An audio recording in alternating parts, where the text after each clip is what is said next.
Assalamualaikum warahmatullahi wabarakatuh anak-anakku. Selamat pagi. Selamat berjumpa kembali dalam pembelajaran PPKN kelas 8 ya. Kita akan melanjutkan bab 3 mengenai makna peraturan perundang-undangan pada subbab 1 3.1 makna tata urutan peraturan perundang-undangan di Indonesia. Baik, kita akan lanjut. Sebelum kita mempelajari lebih lanjut, kita lihat tujuan pembelajarannya dulu. Ya, setelah mempelajari materi ini, siswa diharapkan, ya, artinya kalian diharapkan mampu memahami makna peraturan perundang-undangan nasional, kemudian bisa menyebutkan tata urutan peraturan perundangan nasional atau yang ada di Indonesia, menyebutkan prinsip-prinsip yang berlaku pada tata urutan peraturan perundang-undangan di Indonesia. Dan yang terakhir adalah menyebutkan arti penting peraturan perundang-undangan lain. Nah, ada pertanyaan, apakah ada hubungan masyarakat? Apakah ada hubungan melaksanakan peraturan berlalu lintas dengan peraturan perundang-undangan? Pasti ada ya jawabannya, karena di dalam melaksanakan peraturan perundang-undangan dalam sistem pemerintahan harus menggunakan peraturan perundang-undangan atau didasarkan pada peraturan perundang-undangan. Oke, kalian pasti ingin tahu ya lebih banyak tentang ketaatan hukum sesuai peraturan perundang-undangan kan? Kita akan pelajari lebih lanjut. Nah, ada pertanyaan lagi nih, seperti apakah peraturan perundang-undangan tertinggi di Indonesia? Oke, kita akan lihat makna peraturan perundang-undangan nasional. Di dalam Undang-Undang Dasar 1945 Pasal 1 Ayat 3 ditegaskan di situ bahwa negara Indonesia adalah negara hukum. Itu artinya kehidupan masyarakat, bangsa, dan negara dasarnya pada hukum yang berlaku. Apakah hukum itu yang dimaksud? Nah, hukum adalah peraturan perundang-undangan berupa dokumen tertulis yang dibuat oleh lembaga atau pejabat berwenang seperti DPR, DPRD, Presiden, dan Gubernur. Nah, semua warga negara adalah warga hukum. Ya, karena di dalam aspek kehidupan masyarakat, bangsa, dan negara selalu didasarkan atas sistem hukum nasional atau didasarkan oleh hukum di dalam sistem hukum nasional. Apakah sistem hukum nasional itu adalah hukum yang berlaku di Indonesia dengan semua elemennya? Elemennya itu apa? Elemennya adalah unsur-unsur hukum. Di situ ada masyarakat atau kita warga negara, ada pelanggaran, ya, kemudian ada sanksinya. Itu unsurnya yang saling menunjang dalam rangka mengantisipasi dan mengatasi permasalahan yang timbul dalam kehidupan masyarakat, bangsa, dan bernegara dasar Pancasila dan Undang-Undang Dasar 1945. Di dalam sistem hukum nasional itu ditegaskan pula di dalam pasal 22A Undang-Undang Dasar tahun 1945. Bunyinya adalah ketentuan lebih lanjut tentang tata cara pembentukan peraturan perundang-undangan akan diatur dalam undang-undang. Nah, ini akan kita lihat diatur dalam undang-undang. Jadi akan untuk mewujudkan dari dalam perbuatan masyarakat untuk melakukan sesuai dengan peraturan perundang-undangannya. Di situ ditegaskan di dalam undang-undangnya adalah Undang-Undang Nomor 12 Tahun 2011, yaitu tentang pembentukan peraturan perundang-undangan. Di situ merupakan peraturan tertulis yang memuat norma hukum. Norma hukum adalah norma yang ada dalam masyarakat, tetapi aturannya didasarkan pada aturan yang dibuat oleh negara. Mengikat secara umum itu artinya bahwa mengikat baik negara maupun warga negara.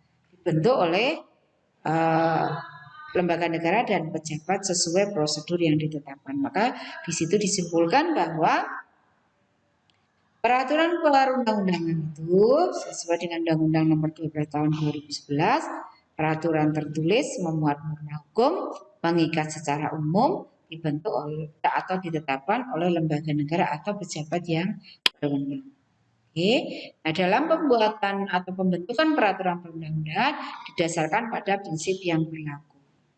Yang pertama adalah dasar peraturan perundang-undangan selalu peraturan perundang-undangan. Itu artinya bahwa yang menjadi dasar peraturan perundang-undangan itu adalah hukum dasar tertinggi, yaitu Undang-Undang Dasar 45, di mana Undang-Undang Dasar 45 itu berada pada urutan tertinggi dalam tata urutan perundang-undangan.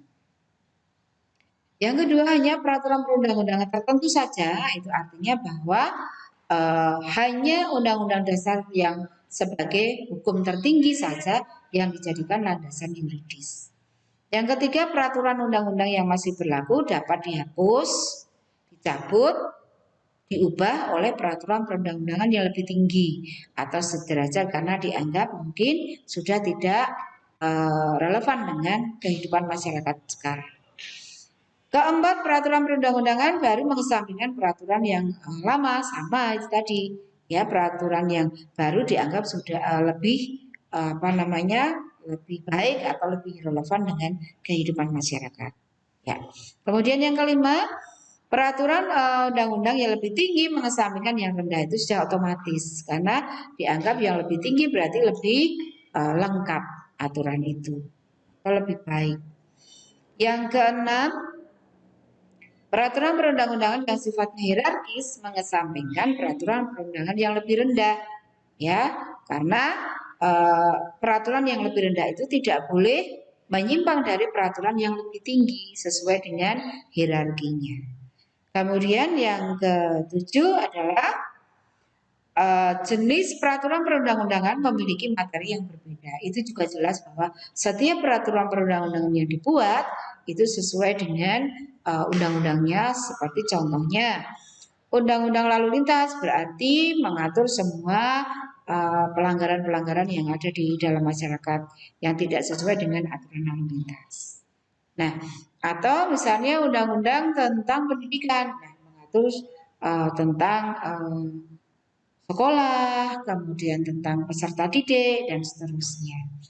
Selanjutnya kita akan melangkah ke hierarkinya. Hierarki peraturan perundang-undangan di Indonesia. Nah, kita lihat tadi yang sudah Ibu jelaskan, hierarkinya yang pertama tertinggi adalah Undang-Undang Dasar 45, di bawahnya adalah TAP MPR, di bawahnya undang-undang atau Perpu, di bawahnya peraturan pemerintah, peraturan presiden, peraturan provinsi, peraturan perda atau kabupaten atau kota. Nah, hierarkinya itu mengandung makna bahwa semua peraturan yang ada di bawahnya tidak boleh menyimpang dari hukum dasar tertinggi yaitu Undang-Undang Dasar. Perda tidak aturan yang dibuat Perda tidak boleh menyimpang dari aturan dari provinsi, begitu seterusnya. Ya, oke, selanjutnya kita akan melangkah ke arti penting peraturan perundang-undangan di bawah Undang-Undang Dasar tahun 1945 sebagai berikut. Yang pertama, memberi kepastian hukum. Itu artinya bahwa pelanggaran hukum yang dilakukan oleh masyarakat ada sanksinya tegas. Kalau orang melakukan misalnya pelanggaran hukum membunuh misalnya, maka dia akan mendapatkan hukuman 15 tahun atau mungkin seumur hidup. Yang kedua, melindungi atau mengayomi hak warga negara. Jadi hukum itu memang tujuannya untuk mengayomi atau melindungi. Kemudian memberikan rasa adil di dalam bagi warga negara. Yang terakhir adalah menciptakan keamanan, ketertiban dan ketentraman warga negara dalam kehidupan masyarakat, bangsa dan negara. Demikian materi yang Ibu sampaikan. Semoga nanti bisa kalian pahami dan kalian simak dengan baik agar kalian bisa mengerjakan uji kompetensinya. Karena uji kompetensi yang Ibu buat sesuai dengan PowerPoint yang Ibu sampaikan dalam video ini. Demikian. Ibu akhiri, wassalamualaikum warahmatullahi wabarakatuh.